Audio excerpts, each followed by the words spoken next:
Ever seen something in a shop that makes you go, I could build that?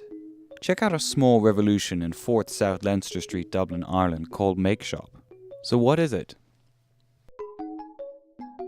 The Make Shop is an experimental retail/workshop space set up by Science Gallery. It's a space where people can come in and they can sit down and do workshops on a walk-in basis. During the day, we treat the space as like a cafe. So we have a menu and people can choose depending on time or how much they want to spend and what type of workshop they want to do. So they might want to do electronics, or they might want to do something with arts and crafts.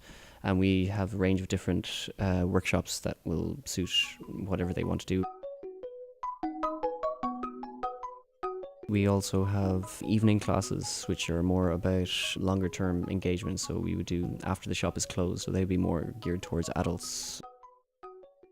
What kind of people are coming in and even doing the workshops? We've been having all sorts, really all ages, all backgrounds as well, and they're just really curious about Make Shop, whether it's about the 3D printer that we have in the window or just about the different items that we have on display and the different projects that we have, and even the sounds of the drilling tools at work in here and people using glue guns. And it is it is quite a curious sight sometimes. So, Davey, what are we making? We're making a doodlebot, so you could stick this combination of things onto anything. With this one, what we do is we stick it onto a tin and we stick markers onto it, and we use the markers like legs, and the markers draw pictures. So thanks to Davey, we now have a... Drawbots or doodlebots, Drawbots. yeah. Sebastian, if you'd like to hook it up. It's a really good one.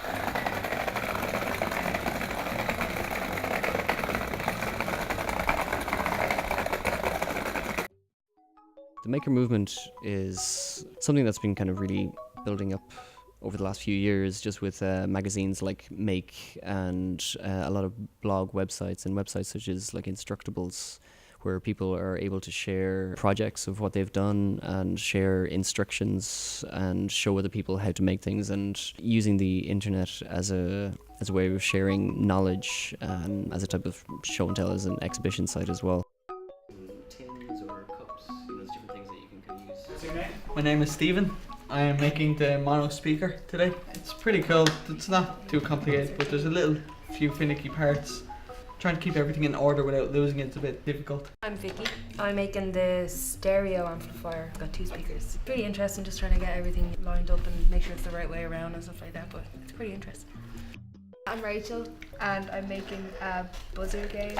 It's really fun. I didn't think I'd have as much fun because I'm a bakery student, so this is kind of way out of my league, but it's great crack. I'm Nat. I'm making the stereo device. It's pretty good. I've always wanted to solder, and it's interesting just seeing how kind of parts come together, from the start. It's very good. I'm Chris. I am making the stereo speaker. It's okay. I messed up at the start, but got there in the end. Fixed it on up.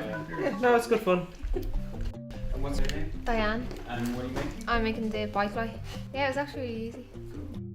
When we first opened, kids were still on their school holidays, and it was really busy with a lot of children coming in and doing the workshops that we had, because I guess there just aren't really any other spaces around Dublin where kids can come in and they can make their toys from scratch and can learn about electronics and learn about circuits and the fundamentals behind most of the things we use today.